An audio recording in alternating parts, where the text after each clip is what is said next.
আজকে আমার পছন্দের মাছ দিয়ে আর পছন্দের তরকারি রান্না করব। হয়তোবা অনেকের ভালো লাগতে পারে, নাও লাগতে পারে। আসসালামু আলাইকুম, সবাই কেমন আছেন? আশা করি ভালো আছেন। এই যে দেখতে পাচ্ছেন কত সুন্দর মাছ নিয়ে আসছে। তো এটা কিন্তু হচ্ছে যে বেলে মাছ, আর এই মাছগুলো খেতে অনেক মজা লাগে। তো এখানে বরগুনাতে কিন্তু সবসময় এটা টাটকা মাছ পাওয়া যায়। তো রাত হোক আর হচ্ছে দিনের বেলা হোক, অনেক টাটকা মাছ পাওয়া যায়। যাই হোক, এখানে আজানতান মানে অনেক সুন্দর সুন্দর মাছ পাওয়া যায়।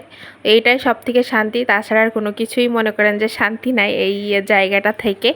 তো যাই হোক, আর এই যে আজকে কিন্তু মূলো রান্না করব। তো মূলো দিয়ে আর হচ্ছে যে মাছ দিয়ে রান্না করব। প্রথমে ভাবছিলাম যে কী দিয়ে রান্না করব, তো ভাবলাম যে যেহেতু বাসায় মূলো আছে তাহলে মূলো দিয়ে আর হচ্ছে যে বেলে মাছ দিয়ে রান্না করি, খেতে অনেকটা ভালো লাগবে। হয়তো অনেকে পছন্দ করেন না, তো আমার কাছে কিন্তু ভালোই লাগে এভাবে ঝোল করে রান্না করলে। আর একদমই কিন্তু গন্ধ করে না।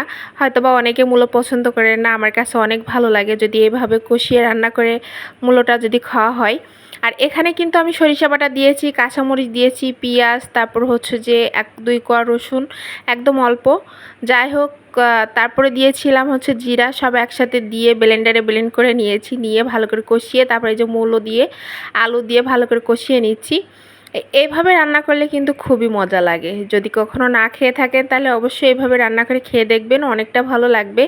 তো যাই হোক, আর আমি কিন্তু মাছটা অনেক মানে কড়া করে ভেজে নিয়েছি, কারণ মাছটা ভালো করে না ভাজলে সাইলের বাবা একদমই খেতে চায় না। ভাবছিলাম যে মাছটা ভাজবো না, মাছটা না ভাজলে কিন্তু ভালো হতো, কারণ একদম টাটকা মাছ, মাছটা ভাজলে আর অতটা ভালো লাগে না। বেলে মাছ ভাজলে কিন্তু যে কেমন জানি একটা লাগে, এমনি তো অনেক নরম। তারপরও হচ্ছে যে না ভাজলেই কিন্তু খাবে না। ইলিশ মাছ না ভাজলে কোনো অসুবিধা নাই, কিন্তু যে কোনো মাছ মানে একদম ছোট মাছ বাদ দিয়ে যদি একটু বড় হলেও মাছগুলো ভাজাই লাগবে। তো যাই হোক, আর এই যে করলা ভাজি করছি, করলা ভাজিটা কিন্তু একদম অল্প জাল দিয়ে একদম মুচমুচে করে ভাজি করব। আজকে সব আমার নিজের পছন্দের রান্না। আর করলাটা কিন্তু সবসময় আমি একটু কাঁচা কাঁচা করে ভাজি করি, কিন্তু আজকে সেটা করব না। আজকে একদম আমার নিজের পছন্দ মতো করে রান্নাটা করেছি। আর এই যে কিন্তু আমি অনেকক্ষণ ধরে কিন্তু করলাটা ভাজি করে নিচ্ছি, আর পাশে কিন্তু মূলোটা হচ্ছে যে আমি কষিয়ে নিচ্ছি।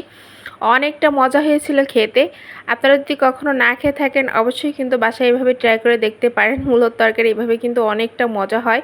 যেহেতু এখানে সরিষা বাটা দেওয়া হয়, কালারটা কিন্তু অনেকটা সুন্দর হয়। সরিষার পরিমাণ একদম কম দিই, কারণ সব কিছুই কিন্তু হচ্ছে যে শিখা আমাদের অঞ্চল আমার মার কাছ থেকে। তো এভাবেই কিন্তু রান্না করলে অনেকটা মজা হয়। যেহেতু আমি অনেকটা পানি দিয়ে কষিয়ে নিয়েছি, আর পানির পরিমাণ বেশিটা দিব না, একদম কম দিলাম।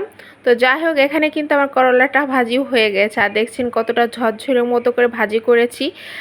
আর এইভাবে ভাজি করলে কিন্তু বেশি ভালো লাগে। আর এই যে মাছটা দিয়ে দিলাম, এই মাছটা কিন্তু খেতে অনেকটা মজা ছিল। তো যাই হোক, ভালো থাকবেন সবাই। আল্লাহ হাফেজ।